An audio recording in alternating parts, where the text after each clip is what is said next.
I've been shoved into a trashy romance novel as the heroine's pathetic, lovesick backup plan. A system tells me I'm going to be poisoned to death by the villainess, Scarlet Reed. To stay alive, I've decided to latch onto the villainess herself. I bring Scarlet's stomach medication every day, fix her PowerPoint presentations, and even repair the plumbing in her apartment. The way Scarlet looks at me has gotten strange. Until today, when I went on a blind date to dodge a plot point.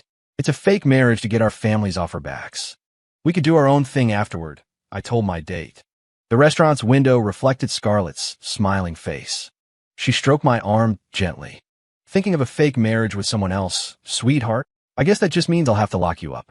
And we can play a real kidnapping game, just for us. 1. I opened my eyes. My head throbbed like it had been run over by a truck.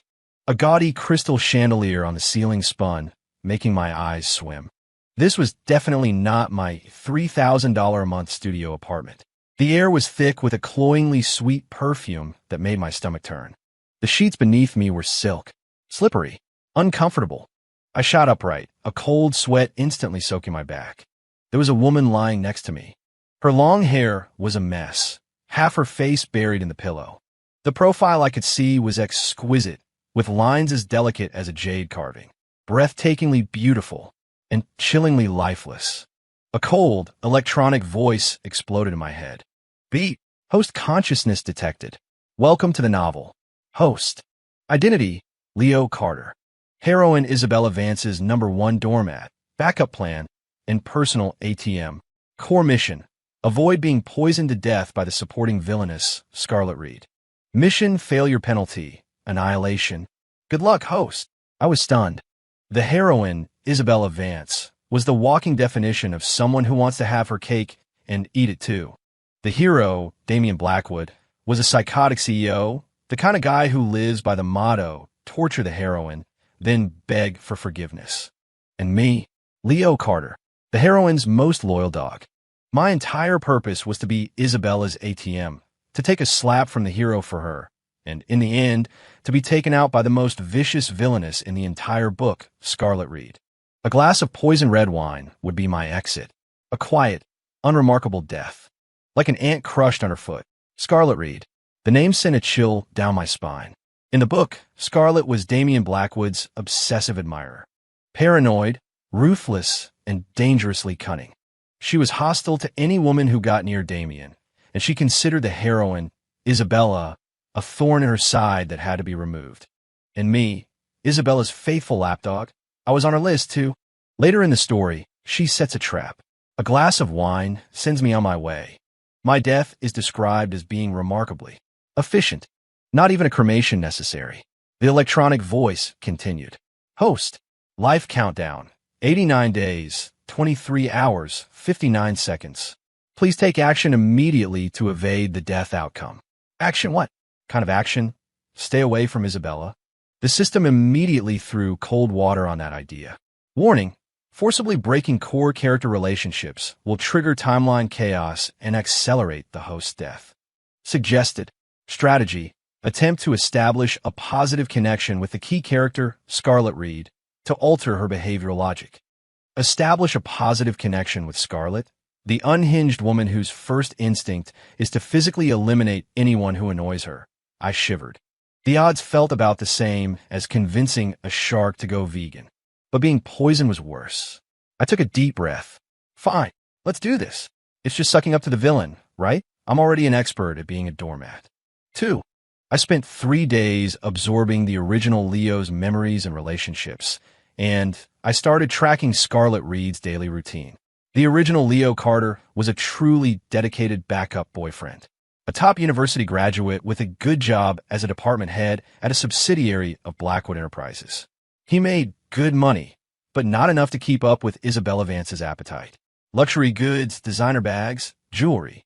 Leo, honey, I saw that new limited edition bracelet. I want it so badly. Leo, my dad's company is having some cash flow problems. We need a little help. Leo, Damian, he yelled at me again. I'm so upset. I need to get away for a while. The original Leo's bank account was in a perpetual state of being drained. He had maxed out several credit cards. He was a walking, talking human ATM. And Scarlet Reed. She was the chief legal officer at Blackwood Enterprises headquarters. Damien's college junior and his most effective weapon. Brilliant, tough, with a mysterious background. She had a reputation at the office for being an unapproachable ice queen. Her only hobby seemed to be making Isabella's life difficult, and, by extension, eliminating destabilizing elements around Isabella. Like me, today was Monday. Like clockwork, Scarlett would go to the ridiculously expensive coffee shop on the top floor of the office building, order an iced Americano, and sit alone for half an hour. I got there 20 minutes early and staked out a spot around the corner in the hallway. In my hand, I clutched a box of high-end imported stomach medication. Based on my observations, Scarlett had serious stomach problems. Last Wednesday afternoon, through the frosted glass of her office, I saw her silhouette. She was doubled over, one hand pressed hard against her stomach. Her face was as pale as a sheet of paper, her forehead beaded with sweat.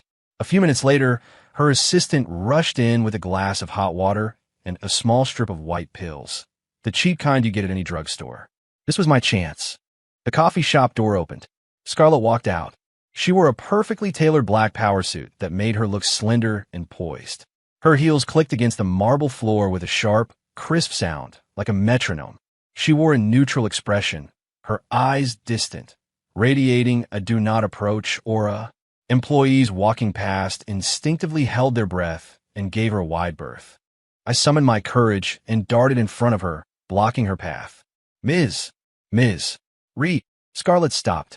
She lifted her eyes. They were beautiful, a deep amber color, like a frozen lake. They clearly reflected my own tense face. Her gaze was cold, analytical, as if assessing the threat level of an inanimate object. My scalp tingled. I quickly held out the box of medication. My hand was shaking so much I almost shoved it into her chest. This is for you. My voice was tight. It's an imported stomach medicine. I heard it works really well. The air seemed to freeze.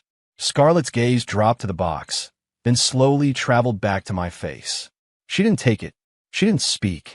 Those few seconds of silence stretched into an eternity. I could feel my shirt sticking to my back, soaked with cold sweat. Just when I thought I was going to freeze to death in her icy stare, the corner of Scarlett's lip twitched upward, a barely perceptible movement. The smile held no warmth. Mr. Carter. Her voice was quiet, without inflection, but it felt like a feather brushing against my eardrum. Are you trying to butter me up? 3. My heart nearly leaped out of my throat. Butter her up? The phrase was too blunt. Too dangerous. No. I waved my hands frantically, nearly flinging the medicine box across the hall. Ms.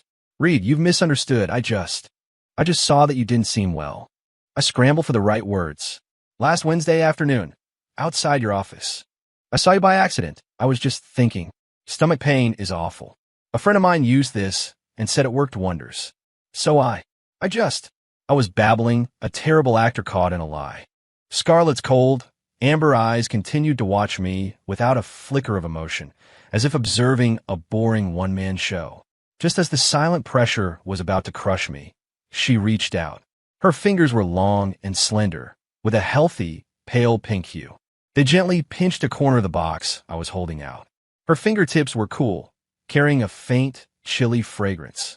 Oh, that was all she said. One syllable, her tone unreadable. Then, holding the box, she turned and walked away. The clicking of her heels resumed its steady rhythm, fading down the hall. I stood there, letting out a long, shaky breath. My back was freezing. Step 1 was complete. It felt less like a success and more like I just snatched my life back from the jaws of a predator. 4. After the medicine incident, I laid low for 2 days. My heart needed time to recover. There was no word from Scarlett. She didn't suddenly appear at my office door, nor did she have HR send me a termination letter. The silence was unsettling. But the system didn't issue any warnings, and my life countdown didn't speed up. So, I probably hadn't stepped on a landmine. Friday afternoon, just before quitting time, a relaxed pre-weekend vibe filled the department. I was staring at my computer, tweaking a project report for a meeting the next day. My phone buzzed. The screen lit up with a text from an unsaved number. The message was a single line. Mr. Carter, is this a good time? Scarlett Reed. My fingers froze on the mouse. Scarlett, how did you get my personal number? A chill snaked its way up my spine. I gathered myself and quickly typed back. Hi, Ms. Reed. Yes, it is. How can I help you? A few seconds later, another buzz. An important presentation on my computer is corrupted and won't open. Mr. Blackwood needs it first thing tomorrow morning. I heard you're good with PowerPoint. Could you please come up to my office? Suite 1806. Suite 1806. The executive floor, right next to the CEO's office. Scarlett's private office. I stared at the text, my mind racing. Go. It felt like willingly walking into a lion's den. Don't go. Then the medicine was a waste of effort. For a control freak like Scarlett, refusing her. The consequences might be even worse than poison. I gritted my teeth. Of course, Ms. Reed. I'll be right there. The elevator ascended smoothly, the floor numbers ticking upward. My heart hammered in time with them. Ding.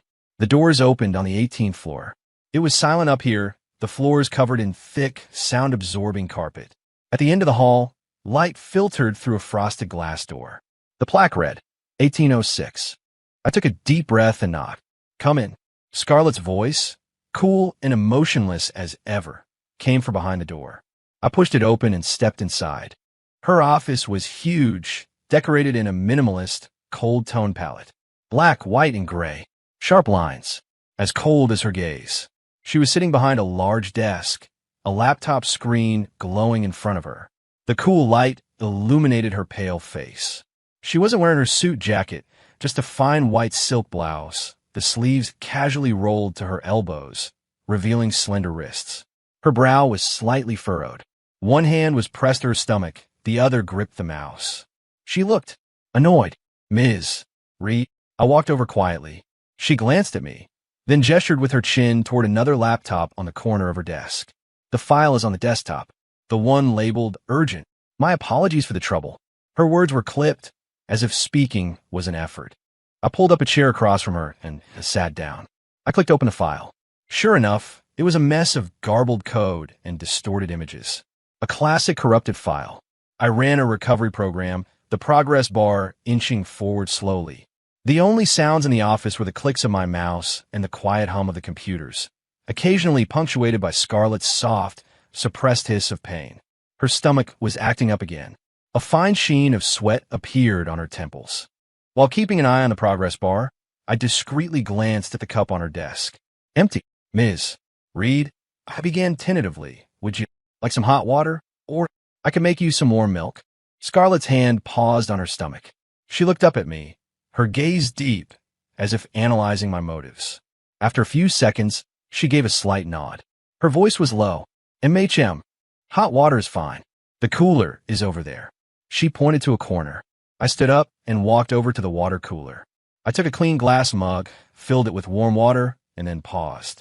I reached into my pocket and pulled out a small packet of something I'd bought on a whim at the convenience store downstairs. An instant herbal tea mix with honey and lemon. I tore it open, poured the powder into the mug, and stirred it with a disposable stick. A faint, pleasant citrus scent filled the air. I placed the mug gently on her desk beside her hand. I added some honey and lemon. It's supposed to be soothing for the stomach. Scarlett's gaze fell to the mug. The steam rose in a gentle curl, blurring the expression in her eyes. She didn't speak, but she reached out with her free hand and wrapped her fingers around the warm ceramic. Her fingertips seemed to curl slightly. She bowed her head and took a small sip. Her long eyelashes cast a shadow on her cheeks. She looked almost fragile. A chime from the laptop signaled success. Recovery complete. I let out a breath I didn't realize I was holding. Ms. Reed, the file is fixed. Scarlett put the mug down and looked at the screen. The important presentation was back to normal. Right? She said softly. Thank you. Happy to help, I said quickly. Well, if there's nothing else, Ms. Reed, I'll just... Wait. She cut me off. My heart jumped into my throat again. She opened a desk drawer and took out a small, beautifully wrapped box about the size of my palm. She pushed it across the desk, toward me. For your time. I stared at it. The box was covered in deep blue velvet with a discreet, elegant logo stamped in gold foil. A top-tier chocolatier. A box that small probably cost half my monthly salary. Ms. Reed, this is really too much. It was nothing. I tried to refuse. Scarlett looked up. Her amber eyes seemed especially clear under the office lights, and especially commanding. I don't like owing people. Her tone was calm, but it carried a weight that allowed for no argument. Take it. I left Suite 1806 in a daze, clutching the box of scorching hot chocolate. As the elevator descended, I leaned against the cool metal wall, feeling like I was in a dream. Scarlett Reed, the legendary cold-blooded corporate shark. She actually gave me something, even if it was framed as payment. The act itself was bizarre enough. The system's cold, electronic voice chimed in right on cue. Key character Scarlett Reed's favorability toward host has slightly increased. Host's mortality risk is temporarily stabilized. Please continue your efforts. Slightly increased. I squeezed the expensive box of chocolates in my pocket. The sharp corners dug into my palm. It felt unreal. Continue my efforts. How? The opportunity came sooner than I expected. Saturday night, past 10 o'clock. I had just showered and was sprawled on the couch in my boxers, scrolling through my phone. An unknown number called. It looked vaguely familiar. My heart skipped a beat. I answered. Hello. Mr. Carter. It was Scarlett's voice. In the background, I could hear the roar of rushing water and a dull, thudding noise like something hitting metal. Her voice sounded colder than usual, laced with a tightly controlled frustration. It's Scarlett Reed. The main water pipe in my condo just burst. I can't get a hold of building maintenance. I seem to recall. Your resume mentioned experience with plumbing repair? The original Leo Carter, in his quest to be an all-purpose servant for Isabella, had indeed acquired a number of life skills. Fixing pipes, unclogging drains, changing light bulbs, assembling furniture. He was a one-man handyman service. I never thought that skill tree would come in handy here. Yeah, I have a little experience, I said, forcing the words out. Ms. Reed, don't worry, I'll be right over. I'm sending you the address. She hung up without another word. A few seconds later, a location pin dropped into my messages. A top-tier luxury building in the city center. The Pinnacle. I threw on a t-shirt and jeans, grabbed the toolbox the original Leo had left behind and bolted out the door. Scarlett's condo was a duplex penthouse at the Pinnacle. Security was tight. She must have called ahead, because they let me up without any trouble. I stood before a massive, carved double door and rang the bell.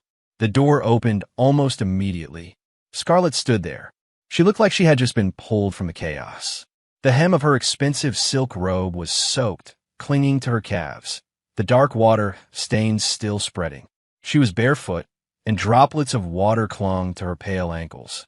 A few damp strands of black hair were stuck to her cheek, making her usually cold, perfect face look unusually disheveled and human. In here, she stepped aside, her voice a little hoarse. I followed her inside and was hit by a scene of utter chaos. The foyer was a disaster. An expensive rug was submerged, and the hardwood floors were covered in water. The roaring sound of a flood was coming from the master bathroom. The main shutoff valve is in the laundry room, behind a bunch of junk. I can't move it, Scarlett said, pointing. I immediately ran to the laundry room. Sure enough, a stack of heavy storage boxes was blocking the water main. It took all my strength to move them. By the time I was done, my t-shirt was drenched in sweat. I wrenched the valve shut. The deafening roar of water finally stopped. The world was suddenly quiet, save for the sound of dripping. I collapsed onto the wet floor, panting. Scarlett walked over. She stood at the edge of the flooded bathroom, looking at the ruptured pipe, and then at me, soaked and exhausted. She didn't say anything. She just handed me a clean, white towel. The cleanup was a massive job. The two of us, neither of whom was particularly skilled at housekeeping, worked until the early hours of the morning. We finally managed to clear the water from the bathroom and dry the floors in the living room and foyer. The soaked rugs were a lost cause. I was completely wiped, collapsed on her enormous, ridiculously expensive sofa. Scarlett went to the kitchen. When she came back, she was holding 2 glasses. She handed one to me. It was the same warm honey and lemon tea from her office. Thanks. My throat was raw. I took it and chugged half of it down. Scarlett sat in a nearby armchair, her posture somewhat relaxed. She didn't drink from her own glass, just held it, her fingers unconsciously stroking the smooth surface. Only a few soft ambient lights were on in the living room. The light was dim and gentle. Her profile seemed softer in the shadows, less sharp than usual. "Tonight, I'm in your debt," she said. Her voice was especially clear in the silence of the night, and it lacked its usual daytime chill. "Not all, Ms. Re." I put my glass down and sat up straight. She was silent for a few seconds, her gaze fixed on something in the distance. "From now on," she began, then paused. "Outside of work, you don't need to call me Ms. Re." I was taken aback. "Then, what should I call you?" Scarlett turned her head. Her amber eyes, which looked exceptionally deep in the dim light, were looking straight at me. "Scarlett," she said the name clearly, calmly, but it was like a stone dropped into a still lake, sending ripples through my mind. "Or," she added, her tone still flat, but her gaze seemed to have a hook in it that made my heart skip a beat. "You can call me Scarlett." "Oh, okay, Scarlett." I stumbled over the name. A faint smile seemed to touch her lips, gone in an instant. "Leo." It was the first time she'd said my name. "Not Mr. Carter." "Yeah. You've helped me a few times now." She lifted her glass to her lips, but didn't drink. The steam clouded her expression. "Tell me." Her voice floated through the vapor, sounding distant. "How should I repay you?" "Repay?" Coming from her, with that tone, it set off every alarm bell in my head. The hair on my arm stood on end. I let out a nervous laugh. "Scarlett, you're being too kind. It was nothing, just neighbors, colleagues, helping each other out." I spoke in a rush. "Really, no repayment needed. It's getting late. I should go. You get some rest." I practically launched myself off the sofa, grabbing my toolbox and making a break for the door. "Wait." Scarlett's voice came from behind me. It wasn't loud, but it had a magnetic quality that froze me in place. I turned back stiffly. She had stood up at some point and was holding a car key. "It's hard to get a cab this late." She walked up to me and pressed the key into my hand. The cool metal was still faintly warm from her touch. "Take my car. Just bring it to the office tomorrow." I looked down. Lying in my palm was a sleek, futuristic silver key fob with the unmistakable Wing B logo. A Bentley. My hand trembled. I almost dropped it. "No, I can't. This is too valuable. What if I scratch it or—" "It's just a car," Scarlett interrupted, her tone as casual as if she were lending me an umbrella. "It's insured." She opened the door. The night wind swept in, rustling the damp ends of her hair. "Drive safe." I drove the elegant, luxurious, multi-$100,000 Bentley Continental GT through the empty streets of the early morning, feeling like a chauffeur who'd stolen his boss's car. The steering wheel was cool, and the leather seats smelled faintly of leather and that unique, cold fragrance that belonged to Scarlett. The atmosphere in the car was strange. I felt dazed. Scarlett. She seemed different tonight. Less of that keep your distance coldness and more of something I couldn't quite define. Something softer, and that line about repaying me. What did she mean? The system's emotionless voice piped up. Key character Scarlett reads, favorability toward host continues to increase. Mortality risk has significantly decreased. Host is advised to maintain the current strategy. Maintain what? Bringing her medicine, fixing her computer, and unclogging her pipes, in exchange for her increasingly soft gaze, and her letting me call her Scarlett? I shivered. For some reason, this felt more terrifying than her, just poisoning me. After the burst pipe incident, a strange sort of mutual assistance relationship formed between Scarlett and me. She was still the ice queen. When we saw each other at the office, she would just give a slight nod, her expression distant, as if the person who'd let me into her home in the middle of the night wasn't her. But in private, her problems seemed to multiply, and she only ever came to me. "Leo, the smart lock on my condo is malfunctioning. I can't get in." "Leo, the projector in my home office won't connect." "Leo, I don't know how to assemble this new treadmill." "Leo." My phone had become her personal tech support hotline, and I had become her personal handyman. Every time I went over, I would receive some form of payment. Sometimes it was a takeout box from a Michelin-starred restaurant. Sometimes it was a bottle of subtly expensive red wine. Once, it was even a gift card to a high-end electronics store. The value always far exceeded my labor. I tried to refuse, but Scarlett's response was always the same. "Take it, or throw it away." So I had to take it. Then I would rack my brain trying to figure out how to reciprocate. It couldn't be too obvious, but it had to be useful. I know your stomach acts up sometimes. This bistro's ginger turmeric soup has great reviews. I ordered some for your breakfast. Attached was a screenshot of the delivery order. I noticed the humidifier in your office looked a little old. This one is silent and has an aromatherapy function. Maybe you'll like it? Attached was a product link. I heard this type of neck pillow is really good for relieving shoulder tension. A package delivered directly to her condo. Scarlett's replies were usually brief. MHM. Thank you. Thoughtful. You couldn't read her emotions from them, but she used everything I sent. That humidifier now sat in the corner of her office, puffing out a faint, calming scent of sandalwood. The system's favorability alerts continued to ping a steady, slight increase. The death countdown seemed to have been paused. Everything was moving in a safe direction, except the way Scarlett looked at me. When we'd run into each other in the office break room, when we'd pass in the hallway, even when I was looking down at my phone, typing out one of my reciprocation texts, I could always feel a pair of eyes on me. When I'd follow the feeling and look up, she would have already turned away, her expression perfectly neutral, as if I'd imagined it. But the feeling of being watched, it was getting stronger, like being targeted by a predator in the shadows. It was terrifying. One afternoon, I was in the company cafeteria, shoveling food in my mouth, when my phone started vibrating like crazy. 2 words flashed on the screen. Isabella. Isabella Vance. The heroine. The person I was supposed to be simping for. And one of the biggest reasons for my death countdown. My scalp went numb. My first instinct was to hang up, but then I remembered the system's warning about not breaking core relationships. I steeled myself and answered. Hello, Isabella. On the other end, Isabella's voice was thick with tears, a mix of anger and panic. Leo, where are you?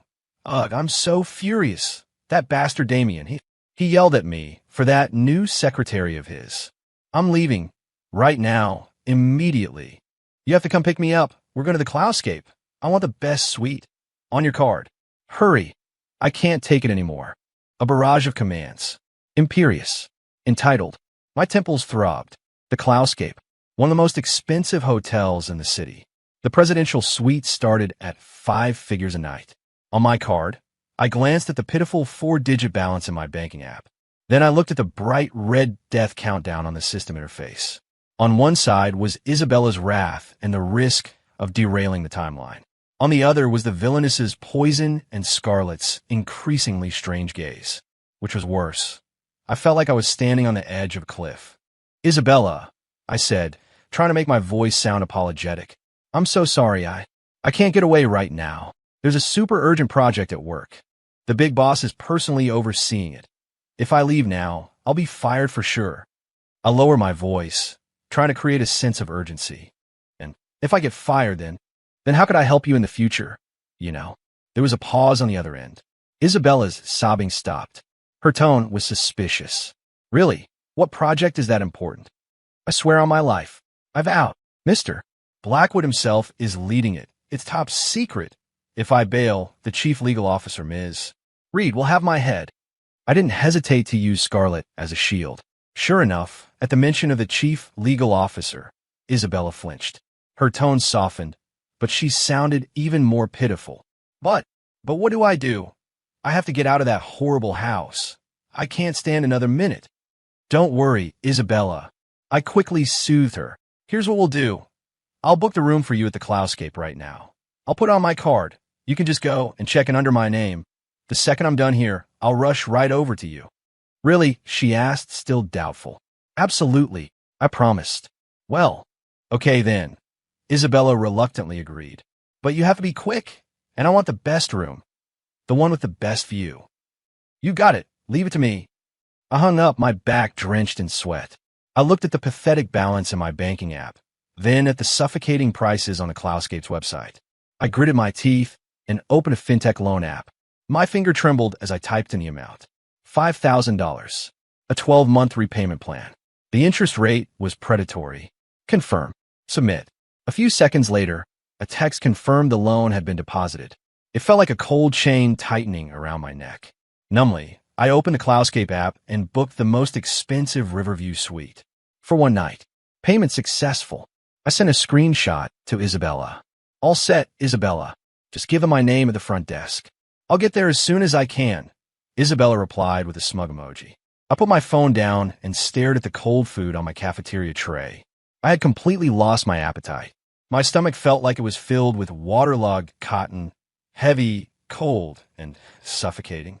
At 3 in the afternoon, I was staring blankly at my computer screen, my mind still bleeding over the $5,000 loan. The internal office phone rang, its shrill sound making me jump. I picked it up. Mr. Carter, the sweet voice of the receptionist came through. There's a Ms. Vance here to see you. She said you were expecting her. Isabella, why was she at the office? My blood ran cold. Where? Where is she now? She's already in the elevator. She said she wanted to surprise you. Surprise? More like a heart attack, if she caused a scene here. If Scarlett saw her.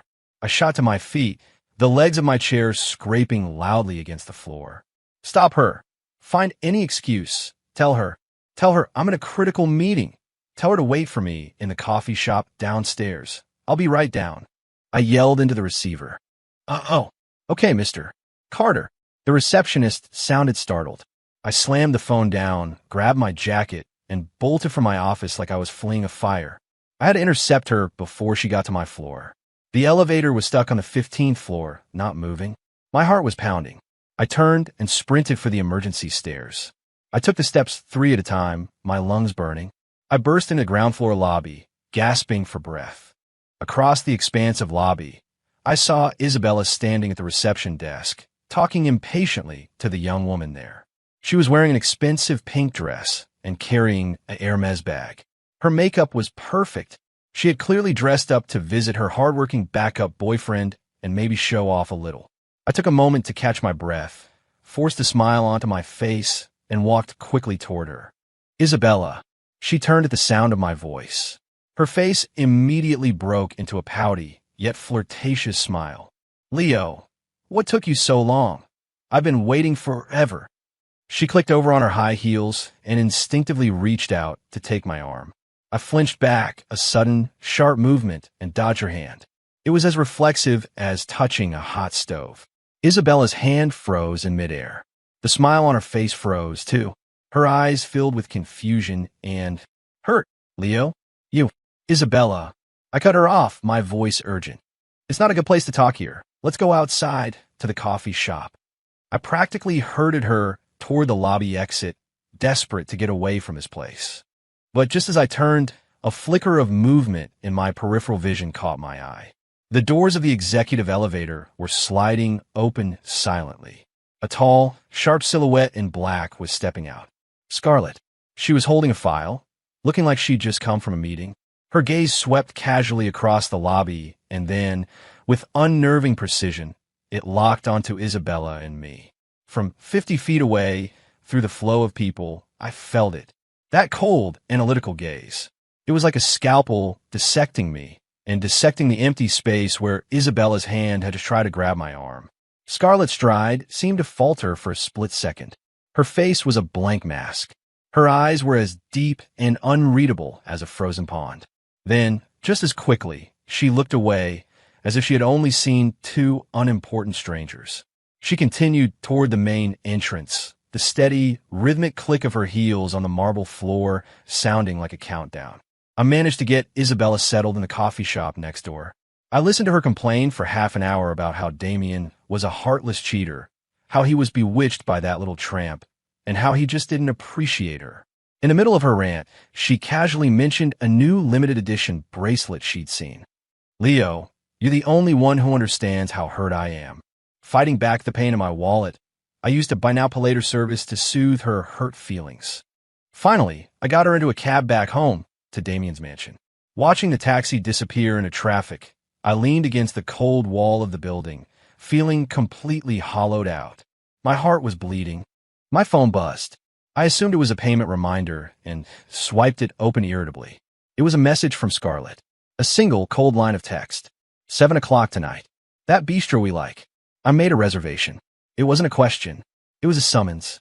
I stared at the message, and my stomach dropped to the floor. At 7 o'clock sharp, I stood outside the bistro. It had a classic, elegant decor and a quiet atmosphere. Scarlett was already there, seated at a secluded table by the window. She had changed out of her work clothes and was wearing a soft, cream-colored cashmere sweater.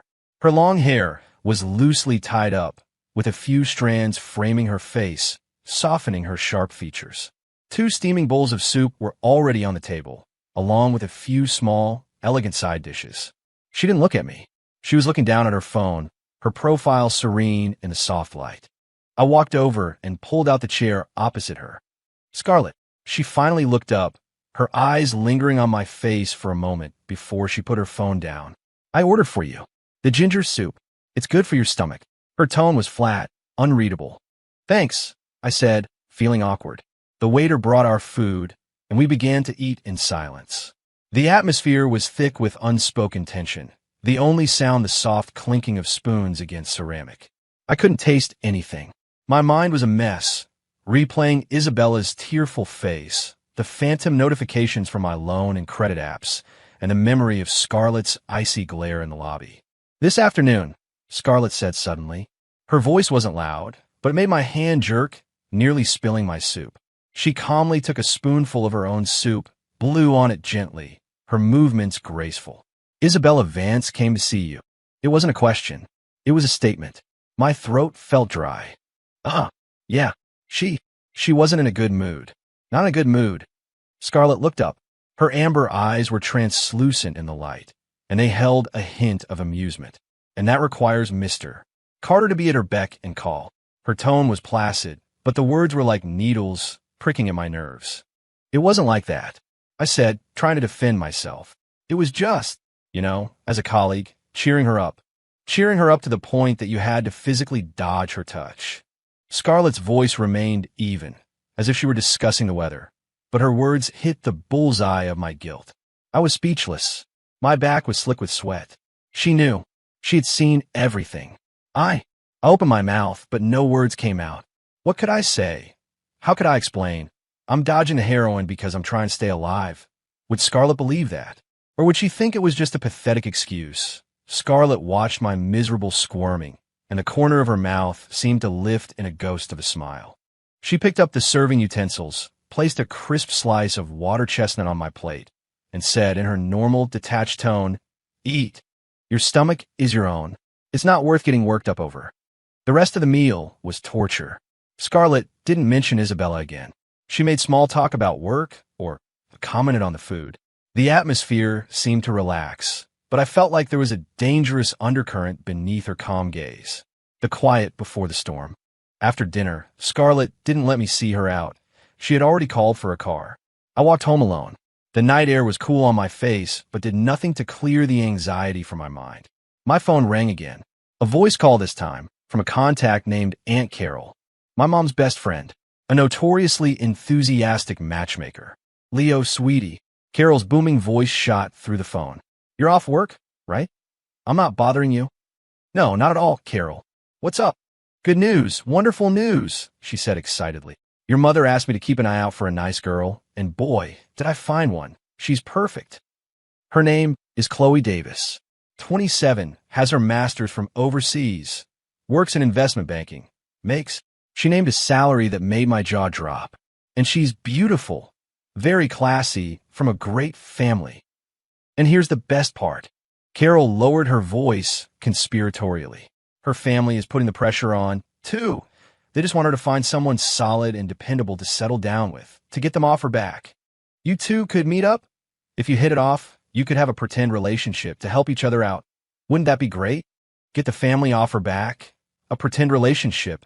An idea, a brilliant one, I thought, flashed in my mind. Of course, what was my biggest problem right now? Isabella, the ticking time bomb, and the core relationship I was forced to maintain. If I was officially taken, Isabella wouldn't feel so comfortable calling me in the middle of the night crying, or using my credit card to buy jewelry, or dragging me into the drama between her and Damien, right? And Damien, that psycho CEO, hearing that his rival was in a relationship, he might leave me alone, too, and Scarlett. I shook my head, not daring to think too hard about that. The point was, getting a fake girlfriend would create boundaries, save my wallet, and lower my risk of being collateral damage in the main couple's drama. It was a perfect plan. "Carol," my energy surged. "You're a lifesaver. Thank you so much, this woman. Can I meet her?" as soon as possible.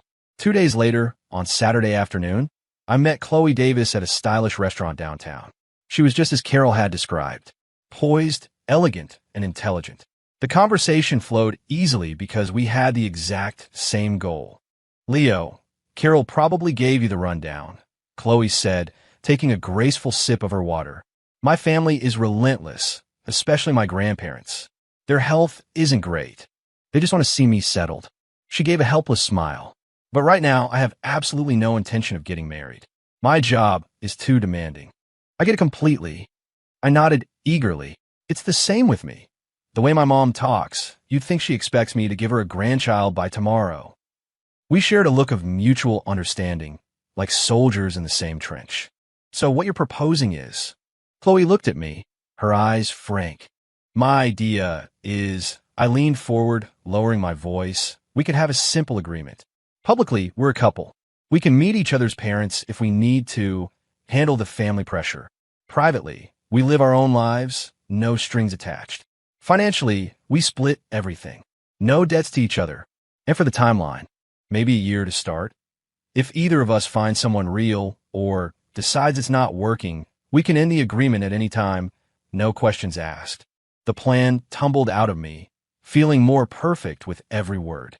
Chloe listened intently, her finger tapping lightly on her glass as she thought. Live our own lives. No strings attached, she repeated. Then, she nodded, a relaxed smile spreading across her face. That sounds very reasonable. I'm in. She held out her hand. So, Leo, partner. A huge weight lifted from my shoulders. I shook her hand firmly. Partner, Chloe. With the deal struck, the mood lightened considerably. We chatted about our jobs and swapped horror stories about our family's matchmaking attempts.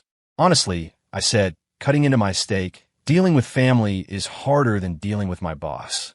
If your boss gets mad, you can just quit. If your family gets mad, that's a nuclear event. Chloe laughed. Tell me about it. The last guy my mom set me up with asked me how many kids I planned on having and whether I'd aim for a boy or a girl. I almost threw my coffee in his face. Ha ha ha. I laughed out loud. That's nothing. I had one ask if I'd be okay with her ex-boyfriend living next door, so she could take care of him. Oh my God. We were so caught up in conversation that we didn't notice her. In a corner booth, partially hidden by a large potted plant, a slender figure in a black dress sat silently. There was only a glass of ice water in front of her, untouched. Her position was perfect, obscured by the lush green leaves, but with a clear line of sight to our table. Scarlett. Her head was slightly tilted, one hand propping up her chin in a pose of casual indifference. But the knuckles of her other hand, hidden below the table, were white from gripping something tightly. Her beautiful amber eyes, peering through the gaps in the leaves, were like a sniper's scope locked onto Chloe and me. Her gaze was deep, cold, utterly devoid of warmth, like a frozen-over lake. My deal with Chloe went great. We even bonded over our shared experience with our overbearing matchmaker. By the way, Chloe said, putting down her silverware, if we're going to pull this off, we should probably get our story straight, so we don't mess up. Good point. I agreed. For my parents, just say I'm stable, and my personality is pretty down-to-earth. For my grandparents, you can say I'm gentle. I like to read and cook. I raised an eyebrow. Chloe gave a slightly embarrassed smile. Old-fashioned people. They like a girl who can run a household. The truth is, I can barely make instant noodles. Don't worry. I've got you covered. I said, I'm a decent cook. If we ever need a demonstration, I can whip something up. We went back and forth, sharing details for our script, feeling more and more confident in our arrangement. Well, Chloe checked her watch. I should get going. I have a conference call this afternoon. Okay, I'll walk you out. I offered, standing up. No need, I drove, she said with a wave. Keep in touch. Definitely. We walked out of the restaurant together and waved a friendly goodbye at the door. As I watched her walk toward the parking garage, I let out a long sigh of relief. The sky seemed bluer. Freedom, security, my wallet was safe. My life was no longer in immediate danger. I'm a cheerful, off-key tune as I walked to my car, a used Honda parked on the street. A practical, reliable ride. I pulled out my keys and hit the unlock button. The car chirped twice, its lights flashing. Just as I pulled the door open, a pale, slender, long-fingered hand reached out from beside me and pressed gently against the door, stopping it from moving. I jumped, whipping my head around. My heart stopped. Scarlet. When had she gotten here? She was standing close to me, so close I could smell the familiar, crisp, cold scent of her perfume. So close I could see my own pale, terrified face reflected in her deep amber eyes. She wasn't in her usual black. Today she wore a striking, deep burgundy dress that made her skin look as white and cool as porcelain. Her lips were painted a matching red, curved into a gentle, almost tender smile. But her eyes were like frozen wells, devoid of any human emotion. She tilted her head, studying me like a predator admiring its prey. Her other hand, nails painted the same shade of burgundy, was slowly, deliberately stroking my steering wheel. The gesture was as soft as a caress. Her voice, when she spoke, was sweet, gentle, and carried a bizarre, skin-crawling intimacy. Like a lover's whisper, it froze the blood in my veins. Sweetheart. Her red lips parted, and she uttered the word that shattered my world. Thinking of a fake marriage with someone else? Her fingertips traced the cool leather of the steering wheel, making a soft, hissing sound, like a snake slithering through dry leaves. She smiled, a beautiful, blooming expression, but her eyes roiled with a darkness so thick it was suffocating. Well then, I guess that just means I'll have to lock you up myself. Her fingertip, ice cold, tapped the back of my hand, and we could play a real game of capture and keep.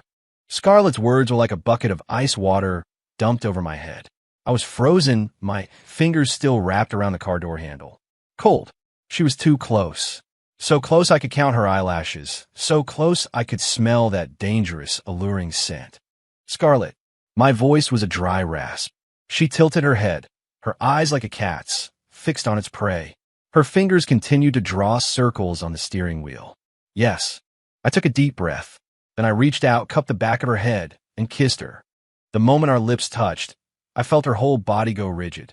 Her eyes widened slightly, filled with pure shock.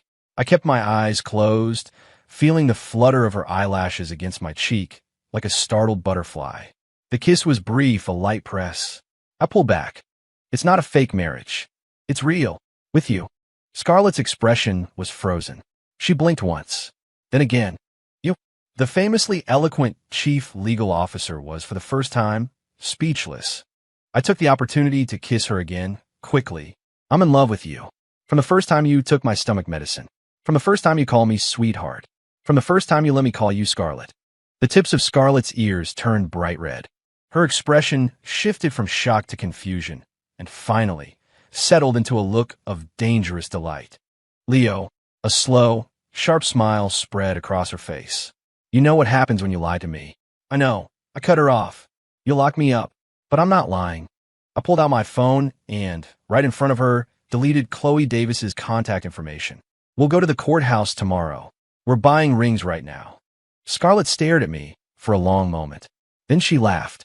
It wasn't her usual cold, cutting laugh. It was a real, happy sound. Okay, she said. Then she grabbed my tie and pulled me into another kiss. This one was fierce and demanding. My back slammed against the car door. It hurt, but it was worth it. 3 months later, at our wedding, Isabella Vance was in the audience, sobbing her eyes out. Damian Blackwood looked like he wanted to commit murder. I wrapped my arm around Scarlett's waist. Honey, MHM, were you really going to poison me back then? Scarlett's eyes narrowed. Thinking of running away now? Never. I kissed her. Just curious. She leaned in and whispered in my ear, her warm breath tickling my skin. It was a laxative. The worst it would have done is keep you on the toilet for 3 days. I froze. But the system. What system? She asked, looking genuinely confused. I smiled. Nothing. I love you. On the 3rd day of our honeymoon, I found a hidden room in the study of Scarlett's mansion. It was a stark white room. On a table was a single photograph. It was a crime scene photo of Damian Blackwood and Isabella Vance. Dead. Honey. I turned around, holding the photo. Scarlett was standing in the doorway, holding 2 glasses of red wine. Oh, you found it, she said, her smile as sweet as if she were commenting on the weather. They bullied you. Scarlett placed the wine glasses on the table. Damian yelled at you 3 times. Isabella maxed out 5 of your credit cards. She counted off my grievances on her fingers. So I gave a permanent solution. A chill went down my spine, but Scarlett threw her arms around my neck. Is my husband scared of me? She asked, looking up at me, her eyes wide and innocent, like a kitten that had misbehaved. I sighed and ruffled her hair. Next time, just tell me. That kind of dirty work is a husband's job. Scarlett's eyes lit up. She stood on her toes and kissed me. I knew you were the best. Oh, by the way, she pulled a list out of a drawer. These people bullied you too. Should we invite them for a picnic this weekend? The names on the list were all colleagues who had once made fun of me. I smiled, took the list, and tore it into pieces. No need. Just make them work overtime. Every day, a fate worse than death. Scarlett collapsed onto the sofa, laughing. My husband is so cruel. But she suddenly rolled over and pinned me beneath her. I love it. Later, Blackwood Enterprises went bankrupt. Scarlett and I opened a small dessert shop. Every day, we sell poisonous mushroom-themed cupcakes. Business is booming.